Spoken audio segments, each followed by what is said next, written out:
Supreme कोर्टात सुनावणी सुरू झालेली आहे। तर या सुनावणीकडे मराठा समाजासह संपूर्ण राज्याचं लक्ष लागलंय। मराठा आरक्षणाच्या याचिकेची सुनावणी 5 न्यायाधीशांच्या खंडपीठापुढे करावी अशी मागणी मराठा आरक्षण चळवळीतले कार्यकर्ते विनोद पाटील यांनी केली होती। तर आजच्या सुनावणीमध्ये पीजी मेडिकलच्या विद्यार्थ्यांना 100% न्याय मिळेल, तसंच मराठा क्रांती ठोक मोर्चाचा न्यायदेवतेवर विश्वास आहे असं आबासाहेब पाटील यांनी म्हटलंय। तर या सुनावणीतून मराठा समाजाला नक्कीच न्याय मिळेल असा विश्वास मराठा समाजातील नेत्यांनी व्यक्त केलाय।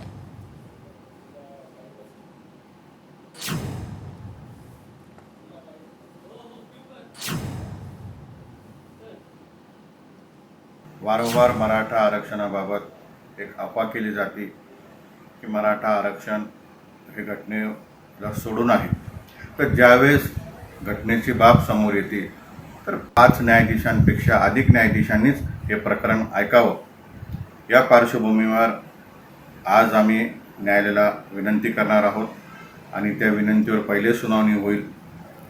जर न्यायालयाने विनंती मान्य केली तर निश्चित 5 न्यायमूर्तींचं खंडपीठ गठीत होईल आणि त्यांच्यासमोर सुनावणी सुरू होईल। गेल्या वर्षी सुद्धा पीजी मेडिकलच्या विद्यार्थ्यांचे ॲडमिशन्स झाल्यानंतर काही लोकांनी जाणीवपूर्वक ही प्रवेश प्रक्रिया रद्द करण्यासाठी अशाच प्रकारे याचिका दाखल केली होती। त्याच पद्धतीने ह्याही वर्षी काही लोकांनी ह्या मराठा विद्यार्थ्यांना प्रवेश मिळू नये या अशा पद्धतीची जी याचिका दाखल केलेली आहे, या याचिकेचं सुप्रीम कोर्टामध्ये खंडन होईल अशी पूर्णपणे आम्हाला खात्री आहे आणि आजचा हा विजय पीजी मेडिकलच्या विद्यार्थ्यांच्या बाजूने असेल एवढी आम्ही खात्री बाळगतो।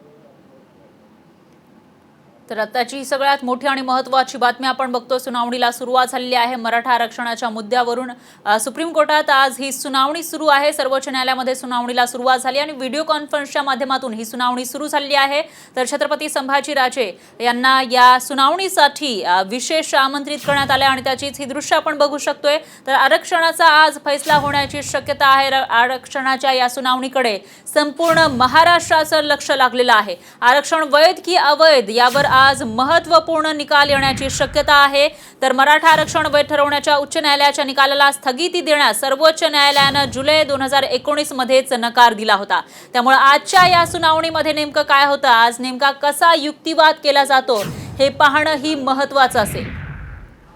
तर कोरोनाच्या पार्श्वभूमीवर ऑनलाईन पद्धतीने ही सुनावणी घेतली जाते। तर काही नेत्यांनी अर्थातच विनायक मेटेंनी या व्हिडिओ कॉन्फरन्सद्वारे जी सुनावणी सुरू आहे त्याला विरोध केलेला होता। ही सुनावणी पुढे ढकलावी असं देखील त्यांनी म्हटलेलं होतं। मात्र आज थोड्याच वेळापूर्वी अर्थात 11:30 वाजता या सुनावणीला सुरुवात झालेली आहे आणि दोन्ही पक्षांकडून युक्तिवाद सुरू झाल्याची माहिती सुद्धा समोर आलेली आहे। तर छत्रपती संभाजीराजे एकीकडे ही जी सुनावणी आहे ती बघताना पाहायला मिळत आहेत, लाईव्ह बघतायत ते, तर दुसरीकडे विनोद पाटील सुद्धा ही सुनावणी ऐकताना त्यांच्या लॅपटॉपवर आपल्याला पाहायला मिळत आहेत। सध्या युक्तिवाद सुरू आहे आणि नेमका काय युक्तिवाद सुरू आहे याचीच उत्सुकता प्रत्येकाला लागलेली आहे आणि या युक्तिवादानंतर सर्वोच्च न्यायालयाचे सरन्यायाधीश नेमकं काय त्याच्यावर निर्णय देतात, काय बोलतात याकडेही सगळ्यांच्या नजरा लागलेल्या आहेत। आताची ही सगळ्यात मोठी आणि महत्त्वाची बातमी आपण बघतोय। एकीकडे छत्रपती संभाजीराजे यांना या सुनावणीचं विशेष आमंत्रण देण्यात आलेलं होतं सर्वोच्च न्यायालयाकडून आणि तीच सुनावणी ते बघताना पाहायला मिळत आहे। तर दुसरीकडे जे मराठा क्रांती मोर्चाचे नेते आहेत त्यांच्याकडूनही ही सुनावणी लाईव्ह बघितली जाते आणि त्यामुळेच आजची जी सुनावणी आहे ती नेमकी कशी सुरू आहे, यामध्ये कशा पद्धतीने युक्तिवाद केला जातोय ते पाहणं ही महत्त्वाचं असेल। सर्वोच्च न्यायालयामध्ये सुनावणीला सुरुवात झालेली आहे। ऑनलाईन पद्धतीने ही सुनावणी होतीये। व्हिडिओ कॉन्फरन्सच्या माध्यमातून सुनावणीला सुरुवात झालेली आहे आणि त्याचीच ही दृश्य आपण बघू शकतोय। दोन्हीकडे छत्रपती संभाजीराजे ही सुनावणी लाईव्ह बघतायत, तर दुसरीकडे विनोद पाटील सुद्धा ही सुनावणी लाईव्ह बघताना पाहायला मिळत आहेत। त्यामुळे एकंदरीतच या सुनावणीमध्ये कशा पद्धतीने युक्तिवाद होतोय, दोन्ही बाजूंचे जे पक्षकार आहेत ते काय नेमका युक्तिवाद करतात याची उत्सुकता प्रत्येकाला लागलेली आहे। दरम्यान लंच ब्रेक होईल किंवा त्यानंतर जेव्हा विसावा घेतला जाईल त्यावेळेला यातून काही बाहेर येतं का किंवा काही अपडेट येतात का हे पाहणं महत्त्वाचं असणार आहे। तर मराठा आरक्षण प्रकरणी ही सुनावणी सुरू झाली आहे। आज सकाळी 11:30 वाजता या सुनावणीला सुरुवात झाली आहे आणि ऑनलाईन पद्धतीनं ही सुनावणी होतीये. कोरोनाच्या पार्श्वभूमीवर हा निर्णय घेण्यात आलाय. दरम्यान ही सुनावणी ऑनलाईन न घेता ऑफलाईन घ्यावी, त्यामुळं ही सुनावणी पुढे ढकलावी अशी मागणी सुद्धा करण्यात आली होती. त्यामुळेच आता ही जी ऑनलाईन पद्धतीनं सुनावणी होतीये त्यामध्ये नेमका काय युक्तिवाद सुरू आहे, कशा पद्धतीनं या ठिकाणी युक्तिवाद केला जातोय तेही पाहणं महत्त्वाचं असणार आहे. तर मराठा आरक्षण वैध ठरवण्याच्या उच्च न्यायालयाच्या निकालाला स्थगिती देण्यास सर्वोच्च न्यायालयानं जुलै 2019 मध्येच नकार दिला होता. त्यामुळे आजच्या या सुनावणी दरम्यान नेमकं काय होतं ते पाहणं महत्त्वाचं असेल. तर न्यायालयाच्या या आदेशामुळे मराठा समाजाला मोठा दिलासा मिळालेला होता. तरी देखील आरक्षण देण्याचा कायमा 30 नोव्हेंबर 2018 मध्ये लागू झालाय.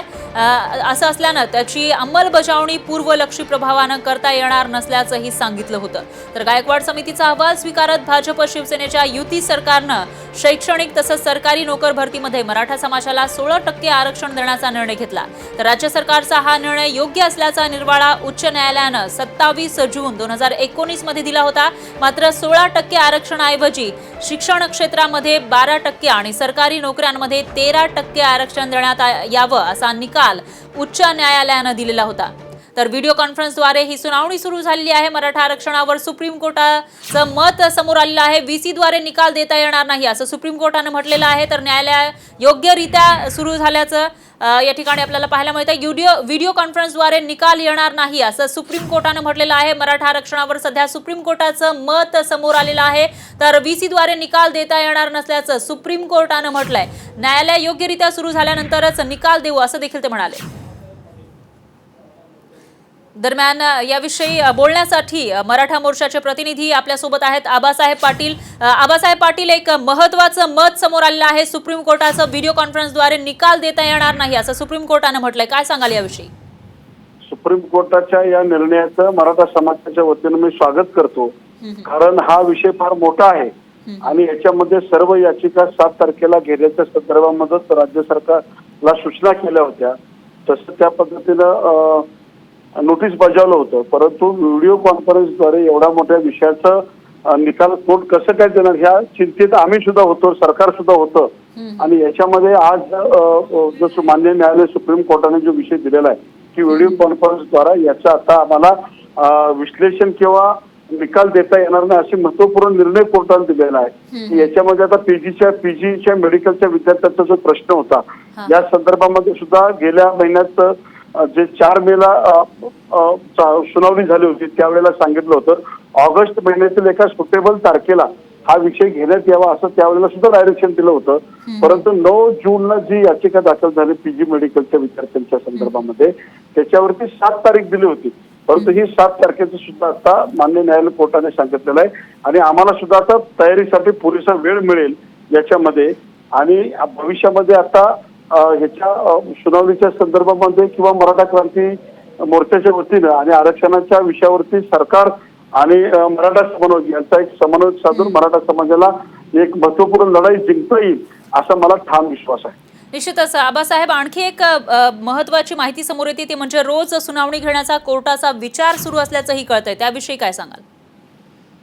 आता कोविडच्या संदर्भामध्ये हा निकाल जर घ्यायचा जर म्हटलं तर त्याच्यावरती जसं पाहिजे तशी सुनावणी होणार नाही, आर्ग्युमेंट होणार नाही असं कोर्टाला सुद्धा वाटते, आम्हाला सुद्धा वाटते. परंतु त्यातून आता मान्य न्यायालयीन कोर्टाचं मत जे असं ते सर्वांचं असणार आहे. कारण शेवटी जे आपल्या देशामध्ये न्याय देवतेला सगळ्यात जास्त महत्व दिलं जातं आणि मान्य न्यायालयाचा जो कोर्टाचा निर्णय असेल त्या संदर्भामध्ये जे डायरेक्शन देतील त्या पद्धतीनं आम्ही तयार आहोत. आणि आम्हाला विश्वास आहे की मराठा समाजाची ही लढाई 100% सत्याचा विजय होईल.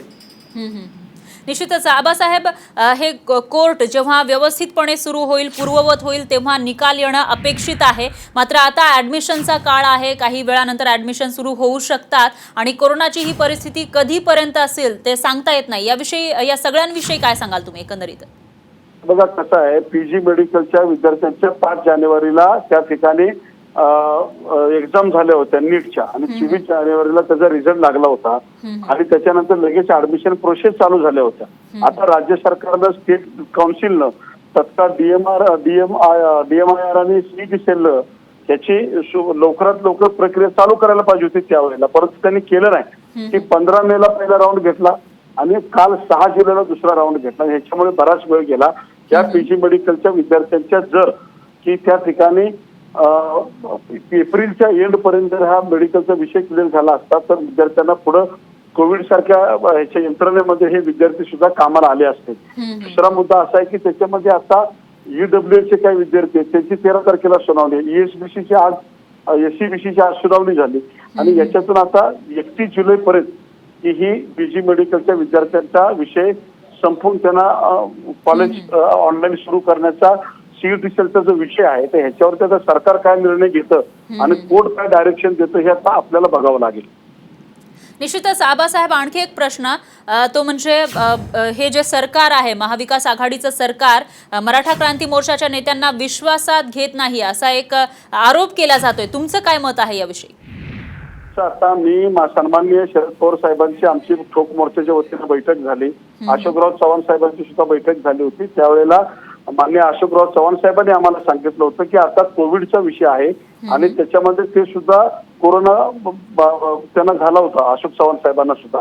आणि अशा परिस्थितीमध्ये त्यांनी सांगितलं होतं की आम्ही एक व्हिडिओ कॉन्फरन्स सगळ्यांची घेऊया.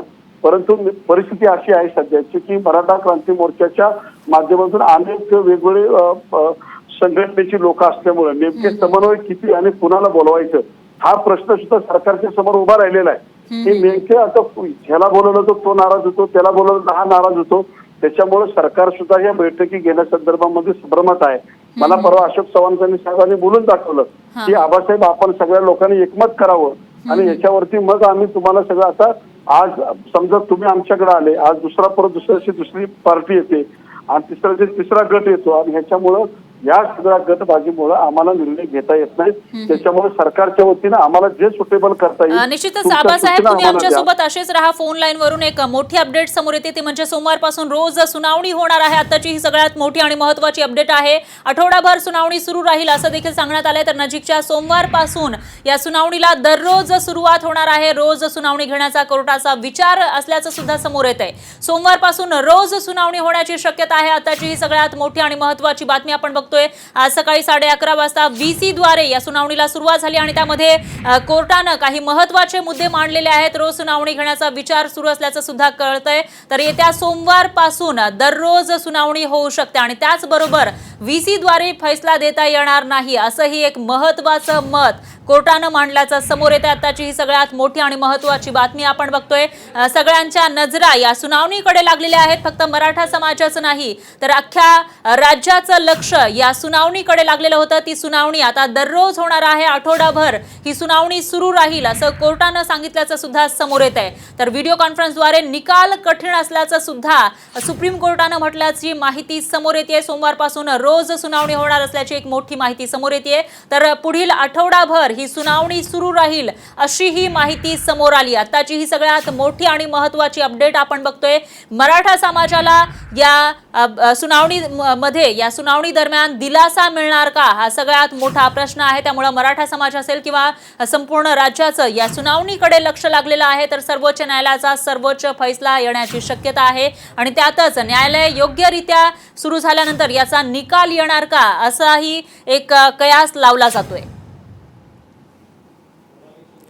दरम्यान आपले प्रतिनिधी सोनाली शिंदे यांच्याकडे जाऊयात. सोनाली, काय सांगशील? एक महत्त्वाचे मुद्दे सुप्रीम कोर्टाने या ठिकाणी काही मांडलेले आहेत आणि आता आठवडाभर पुढच्या सोमवारपासून आठवडाभर ही सुनावणी होणार असल्याचं कळतंय. काय अपडेट्स आहेत याविषयी? अगदी आता नजीकच्या कुठल्या तरी सोमवारपासून ही सुनावणी सुरू होईल. मात्र कधीपासून हे अजून सांगितलेलं नाहीये. त्यामुळे कधीपासून ही सुनावणी सुरू होईल हे निश्चित नाहीये. मात्र सगळ्यात महत्त्वाचं म्हणजे आता दररोज सुनावणी होणार आहे. कारण व्हिडिओ कॉन्फरन्सिंगद्वारे याचा निर्णय देणं शक्य नसल्याचं न्यायालयाचं मत आहे. त्याचबरोबर मतं सुद्धा लेखी सादर करा असं सुप्रीम कोर्टाने म्हटलेलं आहे. त्यामुळे या सगळ्या प्रक्रियेला वेळ लागणार आहे. त्यामुळे आता आठवडाभर रोज ही सुनावणी जी आहे ती आता होणार आहे. त्याचाच अर्थ असा की आज याचा अंतिम निर्णय, अंतिम फैसला येणार नाही असंच दिसतंय. त्यामुळे अंतिम फैसल्यासाठी अजून वाट बघावी लागणार आहे. ज्येष्ठ विधिज्ञ यांनी मागणी केलेली आहे की आता आपलं जे मत आहे ते लेखी मांडण्यात यावं. त्यामुळे पुढील सुनावणीची वेळ अजून निश्चित झालेली नाहीये. काही वेळातच ही वेळ समजेल. सर्व पक्षकारांनी आपापली वेळ नोंदवावी असं सांगण्यात आलेलं आहे. त्यामुळे ही सगळी वेळ आता सगळ्यांच्या सहमतीने निश्चित केली जाईल आणि त्यानंतर सलग याबद्दलची सुनावणी जी आहे ती होणार आहे. निश्चितच सोनाली, आणखी एक प्रश्न तो म्हणजे आठवडाभर सुनावणी सुरू राहील असं सांगण्यात आलेलं आहे आणि 1 आठवड्यासाठी दररोज ही सुनावणी होणार आहे. मात्र आणखी एक मत या ठिकाणी मांडलेलं आहे सुप्रीम कोर्टानं, आणि ते म्हणजे VC द्वारे, व्हिडिओ कॉन्फरन्सद्वारे सध्या जी सुनावणी सुरू आहे त्याद्वारे निकाल देणं कठीण आहे किंवा निर्णय देणं कठीण आहे असं सुप्रीम कोर्टानं म्हटलंय. तर मग हा जो निकाल आहे तो जेव्हा कोर्ट पूर्ववत होईल तेव्हा येणं अपेक्षित आहे का? सध्याच्या घडीला जी माहिती मिळते त्यानुसार कोर्टाने आपलं मत नोंदवलंय की निकाल हा व्हिडिओ कॉन्फरन्सिंगद्वारे देणं शक्य नाहीये. पण जी सुनावणी आहे, ज्या पक्षकारांना आपली बाजू मांडावी लागते, कागदपत्र सादर करावे लागतात, ज्या समित्या आहेत त्यांचे अहवाल सादर करावे लागतात, ह्या सगळ्या गोष्टी या व्हिडिओ कॉन्फरन्सिंगद्वारे होऊ शकतात. मात्र प्रत्यक्ष निकाल जेवेळेला जाहीर करायचा असेल त्यावेळेला तो कोर्ट सुरू झाल्यावरच द्यावा लागेल असाच यातून अर्थ, सध्या प्राथमिक अर्थ याच्यातून आपल्याला काढता येईल. मात्र तोपर्यंतची जी प्रक्रिया आहे ती आता सुरू होईल, कारण न्यायालयाने केवळ एकच वेळ दिलेली नाहीये, एकच दिवस दिलेला नाहीये सुनावणीसाठी, सलग आठवडाभर हा वेळ दिलेला आहे. याचा अर्थ ही प्रक्रिया आता सुरू झालेली आहे. ही सुनावणीची प्रक्रिया, ज्याला अधिक वेळ लागण्याची अपेक्षा होती किंवा आणखी कुठली पुढची तारीख दिली जाते का याची वाट पाहावी लागणार होती, पण जर सलग यावर आठवडाभर सुनावणी झाली तर त्यावरची प्रक्रिया अधिक वेगाने होऊ शकेल. निश्चितच सोनाली, आणखी एक महत्त्वाचा प्रश्न, आज जी सुनावणी झाली आहे त्यामध्ये दोन्ही पक्षकारांकडून नेमका काय युक्तिवाद झाला याविषयी काय माहिती मिळू शकली आहे का? याच्यामध्ये युक्तिवाद जो ज्यांनी कोर्टामध्ये याचिका दाखल केलेली आहे मराठा आरक्षणाच्या विरोधात, त्यांचं असं म्हणणं होतं की राज्यात आधीच 50% आसपास आरक्षण आहे आणि त्यामुळे ओपनमधून ही परीक्षा मराठा समाजातील विद्यार्थ्यांनी द्यावी अशी त्यांची मागणी होती. मात्र ही मागणी न्यायालयाने मान्य केलेली नाहीये.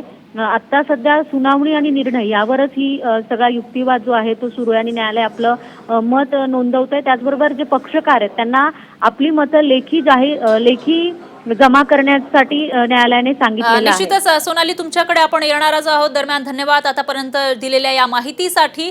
तर आता एक पत्रकार परिषद सुरू होणार आहे मराठा मोर्चाच्या वतीनं आणि त्या पत्रकार परिषदेला सुद्धा आपल्याला जायचं आहे. तर यामध्ये मराठा क्रांती मोर्चाचं नेमकं काय म्हणणं आहे आणि त्याचबरोबर विरोधी पक्ष आता यावर काय बोलतं, तर सरकारकडून यावर काय भूमिका मांडली जाते याकडे सगळ्यांचं लक्ष लागलेलं आहे. आताची ही सगळ्यात मोठी आणि महत्त्वाची बातमी आपण बघतोय, व्हिडिओ कॉन्फरन्सद्वारे निकाल देता येणार नाही असं सुप्रीम कोर्टानं सांगितलेलं आहे. त्यामुळं न्यायालय योग्यरित्या सुरू होईल, पूर्ववत होईल तेव्हा निकाल येईल का असंही बोललं जातंय. तर VC द्वारे निकाल देणं शक्य नसल्याचं सुप्रीम कोर्टानं म्हटलेलं आहे आणि त्याच पार्श्वभूमीवर आता पुढील आठवडाभर ही जी सुनावणी आहे ती दररोज चालण्याची शक्यताही आहे. आताची ही सगळ्यात मोठी आणि महत्त्वाची बातमी आपण बघतोय, 1 आठवडाभर दररोज ही सुनावणी चालणार आहे. त्यामुळे एकंदरीतच ही जी सुनावणी आहे ती ट्रॅकवर आली असंही आपल्याला म्हणता येणार आहे. याच्यामध्ये दोन्ही बाजूने बाजू मांडण्यात आल्या. माझ्या वतीने ॲडव्होकेट नरसिंहा यांनी सर्वोच्च न्यायालयाला विनंती केली की हे प्रकरण 5 न्यायमूर्तींच्या खंडपीठाकडे वर्ग करावं. ही बाब गांभीर्याने सुप्रीम कोर्टाने ऐकली आणि सुप्रीम कोर्टाने आज असं स्पष्ट केलं की ज्या दिवशी मी अंतिम सुनावणीसाठी हे प्रकरण ठेवू त्या दिवशी याबाबत निर्णय केला जाईल की हे प्रकरण 5 न्यायाधीशांनी ऐकायचं आहे का आम्ही ऐकायचं, याबाबत सुनावणी ज्यावेळेस होईल अंतिम त्या दिवशी निर्णय घेण्यात येईल. दुसरी गोष्ट या ठिकाणी आज सुप्रीम कोर्टाने स्पष्ट केली की बुधवारच्या दिवशी अंतरिम आदेशासाठी, अंतिम सुनावणीसाठी नाही, अंतरिम आदेशासाठी बुधवारच्या दिवशी तारीख देण्यात आलेली आहे आणि बुधवारी जी काही मागणी होत आहे की मेडिकलच्या स्टुडंटच्या ॲडमिशन प्रोसेसमध्ये स्थगिती द्यावी यावर अंतरिम आदेश देण्यासाठी सुप्रीम कोर्टाने बुधवारची तारीख निश्चित केलेली आहे. त्यामुळे आज कुठल्याही प्रकारे मराठा आरक्षणाला स्थगिती मिळालेली नाही. ही फार आनंदाची बाब आज आमच्यासाठी आहे. म्हणजे आता कोर्टात काय होणार? कोर्टामध्ये बुधवारच्या दिवशी परत एकदा याच्यावर चर्चा होईल की नेमकं मराठा आरक्षणाच्या संदर्भात विद्यार्थ्यांचा जो काही निर्णय आहे पीजीच्या ॲडमिशन्समध्ये स्थगिती द्यायची का, कारण याच्यामध्ये वेगवेगळे मतमतांतर झाले. काही विरोधी मराठा आरक्षणाला करणाऱ्या याचिकांच्या वकिलांनी असं सांगितलं की सर्व जरी सेंट्रलाइज प्रोसेस असली तर किमान महाराष्ट्राच्या सीट तरी वॅकेट ठेवा. त्याच्यावर न्यायालयाने सांगितलं की अशा पद्धतीने कुठल्याही प्रकारचे सीट्स वॅकेंट ठेवा की नाही ठेवा हा निर्णय देता येणार नाही. याबाबत तुमचं जे काही म्हणणं आहे ते सोमवारपर्यंत सबमिट करा आणि बुधवारच्या दिवशी आपण याच्यावर अंतरिम आदेशाबाबत चर्चा करू. निकाल देता येणार नाही असं म्हणत होते, ऑनलाईन निकाल देता येणार नाही असं काही. नाही, याच्यामध्ये मागणी अशी होती अनेकांकडनं की आपण ही ऑनलाईन सुनावणी घेऊ नका. ही ऑनलाईन सुनावणी घेतली तर फिजिकली आम्ही न्यायपालिकेला आमच्या दोन्ही बाजू मांडू शकत नाही, असा एक प्रकारे त्या ठिकाणी मागणी करण्यात आली. परंतु न्यायालयाने सांगितले की मी मुख्य सुनावणी आता सध्या घेत नाहीये. बुधवारच्या दिवशी फक्त पीजीच्या ॲडमिशनच्या बाबत आपण चर्चा करू आणि बुधवारच्या दिवशी पीजी ॲडमिशनच्या संदर्भात जो काही मला अंतरिम आदेश द्यायचा आहे तो मी बुधवारच्या दिवशी देईन. मग बुधवारच्या दिवशी अंतरिम आदेशाबाबत सुनावणी होईल आणि त्यानंतर ज्यावेळेस मुख्य सुनावणी सुरू होईल मराठा आरक्षणाची, त्या मराठा आरक्षणाच्या सुनावणीपूर्वी 5 न्यायाधीशाकडे प्रकरण पाठवायचं की नाही पाठवायचं ती सुनावणी होईल. मुख्य सुनावणी कशी सुरू होणार काय? नाही, बुधवारच्या दिवशी न्यायालय स्पष्ट करेल की काय होतं, बुधवारच्या दिवशी काय कुठल्या प्रकारचा आदेश मिळतो. बुधवारच्या दिवशी स्पष्ट होईल की पुढची सुनावणी घेण्यासाठी न्यायालय कधी तयार आहे. अपेक्षित काय होतं आणि पुढच्या वेळेस काय बुधवारच्या वेळेस? आज आम्हाला एवढंच अपेक्षित होतं की कुठल्या प्रकारची स्थगिती मिळू नये, ते तसं झालेलं आहे. कुठल्या प्रकारची मराठा आरक्षणाला आज स्थगिती नाही. ज्या वावडा उठवल्या गेल्या होत्या स्थगिती मिळेल तसं काही घडलेलं नाही. आणि पीजीच्या स्टुडंट्सलाही फार मोठा दिलासा आहे, त्यांनाही कुठल्या प्रकारची स्थगिती मिळालेली नाही. पुढच्या तारखेला अंतरिम आदेश त्यामध्ये होईल, दोन्ही बाजू ऐकल्या जातील आणि सुप्रीम कोर्ट डिसिजन घेईल. त्याच्यानंतर ज्यावेळेस अंतिम सुनावणीसाठी हे प्रकरण ठेवलं जाईल त्या दिवशी 5 न्यायाधीशांचा निर्णय होईल आणि त्या निर्णयानंतर पुढची सुनावणी कोणी घ्यायची, ह्या न्यायमूर्तींनी घ्यायची का 5 न्यायाधीशांनी घ्यायची ती सुनावणी होईल. त्यानंतर पुढची प्रोसेस सुरू होईल. राज्य सरकारने कोरोनाचं संकट टळल्यानंतर यावर सुनावणी करावी अशी मागणी कोर्टाकडे करण्याबद्दलची एक माहिती होती, त्याबद्दल तुम्ही काय? नाही, राज्य सरकारच्या वकिलांनी मागणी केलेली आहे की व्हिडिओ कॉन्फरन्सिंगद्वारा आम्ही करू शकत नाही. अनेकांनी मागणी केलेली आहे आणि न्यायालयाने सांगितले की ठीक आहे, मी मुख्य सुनावणी आता घेत नाही, मुख्य सुनावणीची तारीख आम्ही लवकरात लवकर कळवू. त्यामुळे तो एक प्रोसेसचा भाग आहे. दुसरा एक प्रश्न आहे की 50% आरक्षण जे आहे ते महाराष्ट्रामध्ये ऑलरेडी आहे. विरोधात मराठा आरक्षणाच्या विरोधात वकिलांनी बाजू मांडलेली आहे की 50% आरक्षण ऑलरेडी महाराष्ट्रात आहे, त्यापेक्षा जास्त देण्यात येऊ नये. त्याबद्दल काय? न्यायालयाने असं स्पष्ट केलं 50%चा ज्यावेळेस मुद्दा आला तर न्यायालयाने सांगितलं की हे सर्व बाबी अंतिम सुनावणीच्याशी संबंधित आहे, त्यामुळे आज याच्यावर भाष्य करणार नाही. आणि न्यायालयाने सांगितलं की फक्त पीजीच्या ॲडमिशन संदर्भात बुधवारच्या दिवशी अंतरिम आदेशासाठी हे प्रकरण ठेवलेलं आहे. आज सुप्रीम कोर्टामध्ये सुनावणी झाली. यामध्ये माझ्या वतीने न्यायालयाला विनंती करण्यात आली होती की न्यायपालिकेवर आम्हाला पूर्ण विश्वास आहे, परंतु 5 पेक्षा अधिक न्यायमूर्तींच्या खंडपीठाने मराठा आरक्षणाची सुनावणी घ्यावी.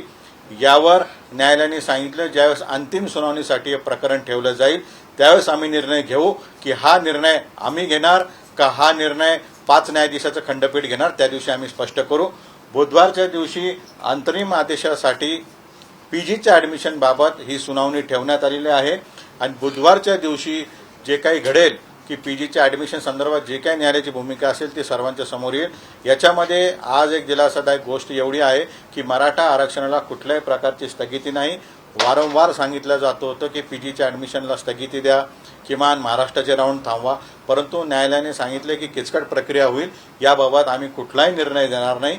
त्यामुळे आज तसं काही घडलं नाही आणि मला विश्वास आहे ज्यावेळेस मुख्य सुनावणी सुरू होईल हे प्रकरण निश्चितच 5 न्यायाधीशांकडे जाईल असा आम्हाला आज विश्वास आहे. समाधानी आहात का तुम्ही आजच्या? हो, निश्चित कुठल्या प्रकारची स्थगिती नाही, त्यामुळे आम्ही निश्चित समाधानी आहोतच. अपेक्षा काय भविष्यात? अपेक्षा एवढंच आहे की 5 न्यायमूर्तींनी आमचं प्रकरण ऐकावं, जेणेकरून एकदाच कॉन्क्रीट मराठा आरक्षण मिळेल आणि ते अतिशय भरपूर काळ ते टिकेल, त्यासाठी आमची ती मागणी. राज्य सरकारची तयारी झालेली असं वाटते तुम्हाला? आता पुढची पण तारीख भेटते राज्य सरकार नाही, आता आज राज्य सरकारची किंवा कोणाची विरोधकाची बाजू न्यायालयाने मांडण्यासाठी वेळ दिलेला नाही. त्यामुळे पुढच्या तारखेला बुधवारच्या दिवशी आता खरी लढाई ही राज्य सरकारची आहे. बुधवारच्या दिवशी जर राज्य सरकार कुठल्याही प्रकारची स्थगिती देण्यापासून जर न्यायालयाला कन्व्हिन्स करू शकलं तर खरं राज्य सरकारने गांभीर्याने मराठा आरक्षण घेतलं असं मला वाटेल, कारण हा संपूर्ण मराठा समाजाच्या तरुण पिढीचा विषय. त्यामुळे राज्य सरकारने आता बुधवारची जय्यत तयारी करावी, आम्ही देखील करू असं माझं या ठिकाणी. मराठा समाजाचं लक्ष होतं. मराठा समाजाच्या लोकांना सगळ्यांना कळेल एवढा छोटा शब्द सांगा, नेमकं काय होणार आणि काय? सगळ्यांना सांगू इच्छितो की आज कुठल्याही प्रकारची स्थगिती आपल्याला मिळालेली नाही, स्टे आपल्याला मिळालेला नाही. बुधवारच्या दिवशी फक्त मेडिकलच्या ॲडमिशन संदर्भात जे कोणी विरोध करताय त्याबाबत न्यायालय दोन्ही बाजू ऐकून घेणार आहे. ज्यावेळेस हे प्रकरण फायनल हिअरिंगला लागेल ते प्रकरण 5 न्यायाधीशांनी ऐकायचं ह्या न्यायमूर्तींनी ऐकायचं एवढाच निर्णय आहे. या तीनच गोष्टी आज न्यायालयात ठरल्या. अनेक लोकांनी प्रश्न उपस्थित केले 50%ची मर्यादा वगैरे, परंतु न्यायालयाने सांगितले ते किचकट होईल. हे फायनल हिअरिंगचे मुद्दे फायनल हिअरिंगवर आपण बोलू. 2 दिवसापूर्वी तुम्ही जसं म्हणाले होते की राज्य सरकार या सगळ्या सुनावणीच्या संदर्भात गंभीर नाही, तर आज काही सरकार गंभीर होतं का? सरकारची भूमिका कशी राहिली आणि आता तुमचं सरकारला काय म्हणणं आहे? नाही, राज्य सरकारने जी बाजू मांडायला पाहिजे ती आज बाजू त्यांनी निश्चित मांडली. त्यामुळे त्यांनी आज त्यांचे वकील आम्हाला व्हिडिओ कॉन्फरन्समध्ये दिसले. परंतु खरी कसोटी आणि खरी लढाई राज्य सरकारची आता सुरू झालेली आहे. बुधवारच्या दिवशी मेडिकलच्या स्टुडंट्सला कशा प्रकारे संरक्षण कायद्याने द्यायचं ही बाजू आता राज्य सरकारला सुप्रीम कोर्टामध्ये मांडावं लागेल. त्यामुळे राज्य सरकारची खरी लढाई सुरू झालेली आहे असं माझं या ठिकाणी. नुसती लढाई नाही, सरकारनं काय करावं असं वाटतं की कशा पद्धतीने गंभीर नाही, सरकारने कायद्याची बाजू मांडावी. मराठा आरक्षण काही घरात बसून मिळालेलं नाही. याच्यासाठी प्रोसेस फॉलो झालेली आहे. लोकांनी ऍप्लिकेशन दिलेले आहे. मागासवर्ग आयोगाचा रिपोर्ट आलेला आहे. जस्टिस गायकवाड समितीने तो रिपोर्ट तयार केलेला आहे. कॅबिनेटने स्वीकारलेला आहे. राज्य सरकारने तो पूर्णतः स्वीकारलेला आहे. विधिमंडळाने ठराव केलेला आहे. माननीय न्यायालयाने त्याच्यावर शिक्कामोर्तब केलेला आहे. ह्या सर्व ज्या बाबू आहेत त्या न्यायालयामध्ये मांडाव्यात. आणि न्यायालयामध्ये मांडल्यावर हे बघा, न्यायालय हे कायद्यावर चालतं. कायद्यामध्ये काय घडलं आणि जे काय घडलेलं आहे मराठा आरक्षणाच्या बाबतीत ते त्या न्यायालयामध्ये सांगितण्यासाठी जबाबदारी राज्य सरकारची आहे. त्यामुळे खरी लढाई आता राज्य सरकारची बुधवारसाठी सुरू झालेली आहे. सुनावणीमध्ये सहभागी झालेले होते. हो. राज्यातले काही महत्वाचे नेते आणि मराठा समाजातले काही व्यक्ती सहभागी झाले होते. कशा पद्धतीने कोणाचा सहभाग होता आणि यांची काही मतं जाणून घेतली गेली का? नाही, न्यायालयामध्ये कुठल्याही सिव्हिलियन्सला प्रत्यक्ष व्यक्तीला बोलण्यासाठी जर बोलायचं असेल तर त्याला पूर्व न्यायालयाची परवानगी घ्यावी लागते. तर आम्ही न्यायालयाच्या प्रक्रियेमध्ये भाग घेतला नाही. फक्त भाग्याची भूमिका माझी व सर्वांची होती. याच्यामध्ये माझ्या वतीने ॲडव्होकेट नरसिंहा, सिनियर काउन्सिल जे आहेत, ॲडव्होकेट संदीप देशमुख, सरकारच्या वतीने मुकुल रोदगी, ॲडव्होकेट पटवालिया, विरोधाकडनं दातार, श्यामदिवान साहेब, ॲडव्होकेट तळेकर व सदावर्ते व इतर सर्व जे काही त्या ठिकाणी वकील होते, तर प्रत्येकाने आपली आपली बाजू मांडली. शेवटी न्यायालय ह्या कन्क्लुजनवर आलं की बुधवारच्या दिवशी आपण याबाबत निर्णय घेऊ. सुप्रीम कोर्टाचा हा निर्णय मराठा समाजासाठी कसा महत्वाचा आहे? कशा पद्धतीने याच्याकडे सगळेजण नाही, मराठा समाजासाठी एवढ्यासाठी महत्वाचं आहे की फार संघर्षानंतर मराठा आरक्षण मिळालेलं आहे आणि याच्यामध्ये किंचित जरी फरक पडला तर संपूर्ण मराठा समाजाची पिढी बर्बाद होईल. आणि सुप्रीम कोर्टाने एखादा जर निर्णय घेतला तर खालचे सगळे हात कापल्या जातात. सरकारच्या काही हातात राहत नाही आणि राज्याच्या न्यायालयाच्या काही हातात राहत नाही. त्यामुळे सुप्रीम कोर्टाचा निर्णय हा मराठा समाजाची पिढी घडवणारा आहे. त्यामुळे सरकारने गांभीर्याने घ्यावं. तुमचं मत काय किंवा कशा पद्धतीनं हे मराठा समाजाच्या वाट्याला पुढच्या सुनावणी दरम्यान येईल? माझं मत एवढंच आहे की पीजीच्या ऍडमिशनमध्ये कुठल्याही प्रकारची स्थगिती मिळू नये. कारण आज देखील सुप्रीम कोर्टाच्या वतीने मागच्या तारखेला स्पष्ट करण्यात आलं होतं की अंतरिम आदेश जो राहील त्याला बांधील राहून पीजीची प्रोसेस करावी आणि त्याचंच पालन होतंय. त्यामुळे त्याच्यामध्ये स्थगिती मिळू नये हीच आमची मागणी राहील. इन फ्युचर तुम्हाला काय वाटतं, म्हणजे सगळ्यांची मागणी आहे की ऑनलाईन पद्धतीनं सुनावणी चांगल्या पद्धतीनं होऊ शकत नाही, तर तुम्हाला असं वाटतं का की भविष्यात जी सुनावणी नाही, याच्यामध्ये कसं आहे की आता कोरोनाचे संकट जे आहे हे कधीपर्यंत हे संपेल याचं कोणी म्हणजे याचं भविष्य सांगू शकत नाही. आणि इंटरनेट आहे, इंटरनेटला कुठं कनेक्टिव्हिटी कमी जास्त होत राहते, ही शेवटी टेक्निकल मॅनमेड गोष्ट आहे. त्यामुळे सर्वांचंच मत असं आहे की न्यायालयाच्या समोर प्रत्यक्षदर्शनी समोर उभा राहून जर बाजू मांडण्यात आली तर ती व्यवस्थितरित्या बाजू मांडता येईल. अनेक कागदपत्र त्या ठिकाणी दाखवल्या जातील. 2 ते 2,500 पानाचं ॲफिडेव्हिट त्या ठिकाणी दाखवलं जाऊ शकतं. विविध प्रकारचे आपले जे आयोगामध्ये रिपोर्ट्स आहे की मराठा समाजाचे विद्यार्थी किती उच्च शिक्षण घेतात, नोकरीमध्ये किती समाविष्ट आहे, व बाकी त्यांचं शैक्षणिक परिस्थिती कशी आहे, शेतीची परिस्थिती कशी आहे, त्यांचं लिव्हिंग स्टँडर्ड काय आहे, ह्या सर्व बाबी न्यायालयाला ऐकायच्या असेल तर ते समोर ऐकलेल्या कधीही उजव्या बाजूच्या राहतील असं आम्हाला वाटतं. त्यामुळे आमचा आग्रह. परंतु शेवटी न्यायालय जो निर्णय घेईल तो आम्हाला मान्य राहील. न्यायालय म्हणले व्हिडिओ कॉन्फरन्सवर तर आम्ही व्हिडिओ कॉन्फरन्सवर करू. न्यायालय म्हणले प्रत्यक्षात आम्ही प्रत्यक्ष करू. यापूर्वी न्यायालयाने सगळ्या बाजू समजून घेतले नाही, हायकोर्टामध्ये सर्व काही झालेलं आहे. सुप्रीम कोर्टामध्ये अजून सुरुवातच झालेली नाही. त्यामुळे सुप्रीम कोर्टामध्ये पुन्हा बे होईल. खालून जे सुरू झालं ते सुप्रीम कोर्टात होईल. त्यामुळे न्यायालयामध्ये असं कुठल्याही प्रकारचं सुप्रीम कोर्टात झालेलं नाही आज तरी. ऑनलाईन पद्धतीनं सुनावणी घेतली तर ती सदोष होईल असं वाटत नाही तुम्हाला? नाही, असं काही नाही. शेवटी न्यायपालिका आहे. न्यायपालिकेला जे वाटेल ते निर्णय घेतील. सोशल डिस्टन्सिंग विषय असेल तर ते व्हिडिओ कॉन्फरन्सिंगवर घेतील, तो न्यायालयाचा विषय. तो आमच्यासाठी प्रामुख्य विषय नाही. आमच्यासाठी प्रमुख विषय एवढा आहे की सरकारने बुधवारच्या दिवशी बाजू मांडावी आणि मराठा आरक्षणाला कुठल्या प्रकारची स्थगिती येऊ देणे हा आमचा महत्त्वाचा मुद्दा आहे. पण पुन्हा एक प्रश्न आहे की आज आरक्षणामध्ये काय झालं ते परत एकदा तुम्ही सांगावं. काय आज कोर्टामध्ये काय काय झालं, कशा पद्धतीने सुनावणी झाली आणि काय झालं हे पुन्हा एकदा सांगा. आज सुप्रीम कोर्टामध्ये माझ्या वतीने, समाजाच्या वतीने ॲडव्होकेट दिवाणसाहेब, माझ्या वतीने ॲडव्होकेट PS नरसिंहा व ॲडव्होकेट संदीप देशमुख यांनी बाजू मांडली. त्यांनी न्यायालयाला विनंती केली की 5 पेक्षा अधिक न्यायमूर्तींकडे हे प्रकरण वर्ग करावं. आम्हाला न्यायपालिकेवर विश्वास आहे. यावर न्यायालयाने सांगितलं की ज्यावेळेस अंतिम सुनावणीसाठी हे प्रकरण निघेल त्यावेळेस आम्ही चीफ जस्टिसला कळवू की सुनावणी आम्ही घेणार आहोत का हा निर्णय 5 न्यायमूर्ती घेतील. याबाबत आज बोलणं योग्य होणार नाही. दुसरी बाब याच्यामध्ये अशी ठरली की PGच्या ॲडमिशन संदर्भात स्टे द्यावा असं वारंवार विरोधकांकडून मागणी करण्यात येत होती. तर आज कुठल्याही प्रकारची स्थगिती सुप्रीम कोर्टाने दिलेली नाही. तिसरी बाब या ठिकाणी अशी ठरली की बुधवारच्या दिवशी पुन्हा एकदा PGच्या ॲडमिशन संदर्भात सुनावणी ठेवण्यात येणार आहे आणि बुधवारच्या दिवशी PGच्या ॲडमिशन संदर्भात काय न्यायालय निर्णय देईल याच्याकडे आमच्या सर्वांचं लक्ष आलेलं आहे. आता खरी जबाबदारी राज्य सरकारची आलेली आहे. बुधवारच्या दिवशी कुठल्याही प्रकारे विद्यार्थ्यांचे राऊंड थांबू नये. प्रत्येक विद्यार्थ्यांना आपल्या हक्काचं ॲडमिशन मिळावं व जे काही आरक्षण आहे ते तसंच साबूत राहावं यासाठी राज्य सरकारने बुधवारच्या दिवशी प्रयत्न करायला पाहिजे. एक दुसरा मुद्दा समोर आला की ऑनलाईन पद्धतीनं सुनावणी घेऊ नये, प्रत्यक्ष सुनावणी घ्यावी असे सुद्धा किंवा कोर्टाने सुद्धा म्हटलं की ऑनलाईन पद्धतीने आम्हाला निकाल देणं फारसं शक्य नाही असं कोर्टाने सुद्धा मत नोंदवलं. याबद्दल काय सांगा. नाही, निश्चित मी परत सांगितलं की मॅनमेड गोष्ट आहे. इंटरनेट आहे, कुठं कनेक्टिव्हिटी कमी जास्त होती आणि सुप्रीम कोर्टामध्ये वेळ मर्यादा ही फार कमी असते. टाईम म्हणून केलेला असतो. प्रत्येकाला आपली बाजू मांडायची असते आणि कमी वेळेमध्ये कनेक्टिव्हिटीच्या प्रॉब्लेममुळं जर आपली बाजू कोणाला मांडता आली नाही तर त्यामुळे फार निर्णयामध्ये फरक पडू शकतो. अनेक वकिलांनी सांगितलं की न्यायपालिकेच्या हे हिताचं राहील की प्रत्यक्ष बघितल्यावर त्यांना न्यायदान करताना फायदा होईल.